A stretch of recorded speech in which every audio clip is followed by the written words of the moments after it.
Hello and welcome back to the channel. This is Angry Jay here today. We're going to talk about the Sega Genesis version, and we're going to talk about the weight bug in particular.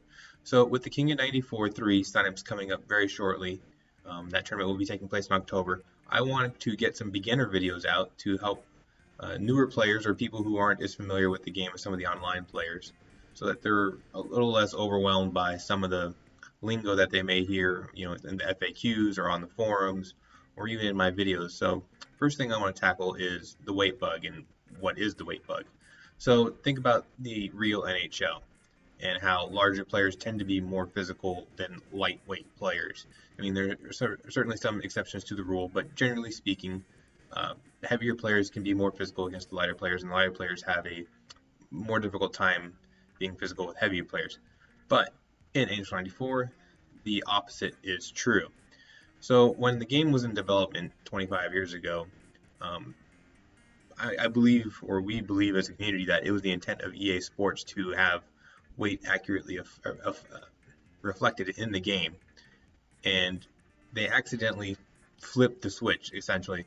So what I mean by flip the switch, so looking at Chicago's roster here, every player, obviously they have a different set of ratings for agility, speed, awareness, what have you. And over towards the end of that the ratings is weight.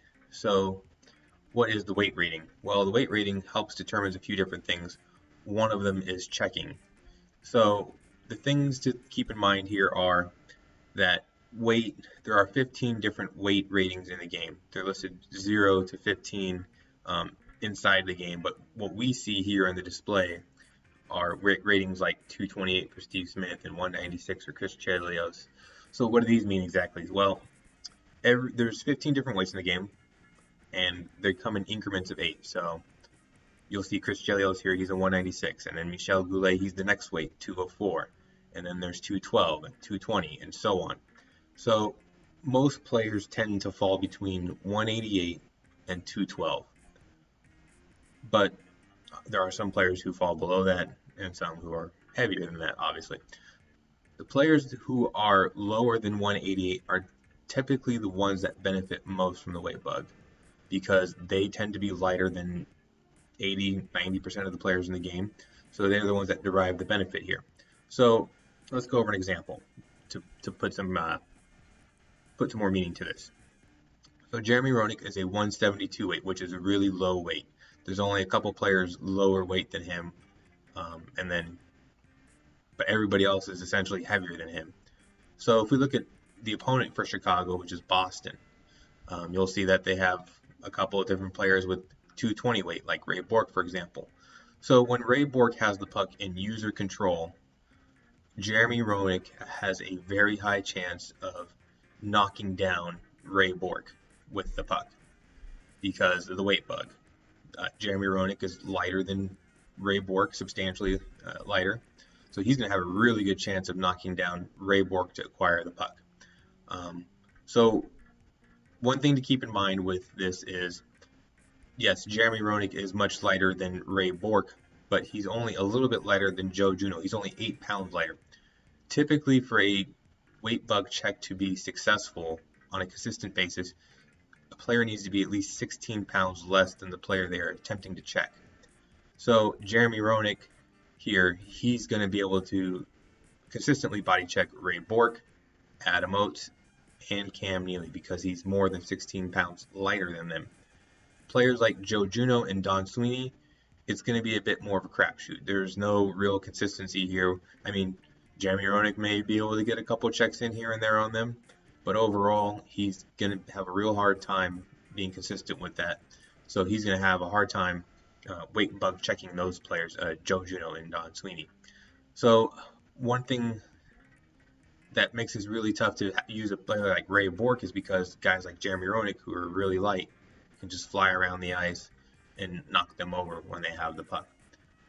Another thing that's to keep in mind with the weight bug check is that, yes, lighter players can check heavier players because of this bug, but also heavier players are largely unable to check lighter players.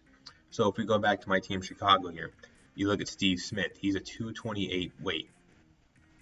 And then you go look at Boston's lineup. he's going to have a real hard time checking anybody because he weighs more than the entire Boston lineup. So not only is Steve Smith going to have an issue with, Don Sweeney, Joe Juneau, and Adam Oates coming after him when he has the puck, but he's also going to have issues going after them when they have the puck because he's just too heavy to check them. So this is essentially what the weight bug is in the Sega Genesis version. It's counterintuitive. It's essentially just a flip of what the weight ratings mean. So Steve Smith, he's going to have issues being physical despite his high weight, which would suggest he would have an easier time. Jeremy Roenick, on the other hand, is going to have a much easier time being physical with players that are going against him. So another part of this equation that makes things tougher for players like Steve Smith who are heavier is that skating is also affected by weight. Now, this isn't really a weight bug issue, but this just makes it more difficult to keep heavier players on the ice. So if we go over here to look at Steve Smith's skating ratings compared to Chris Chelios, they're very similar. In fact, they're essentially the same.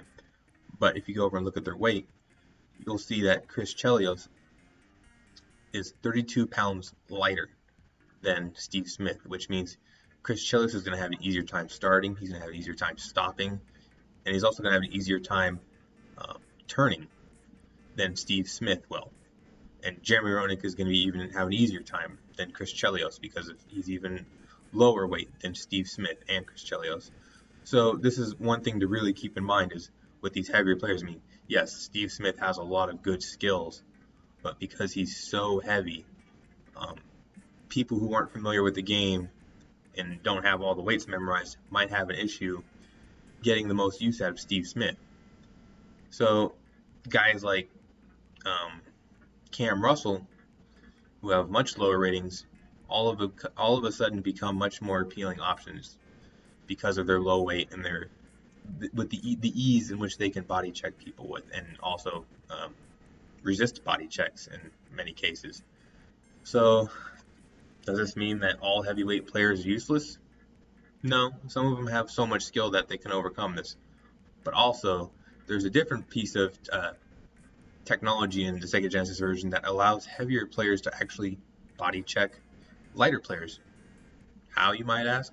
Well, that's going to be coming up in a different video that I'd like to have coming on the channel shortly. It's going to be called the CB check, which will explain why players like Steve Smith can actually check a lighter player such as Don Sweeney or Joe Juneau. So please feel free to join me in that next video, and I'll be happy to explain the CB check. Until next time, keep your sticks down.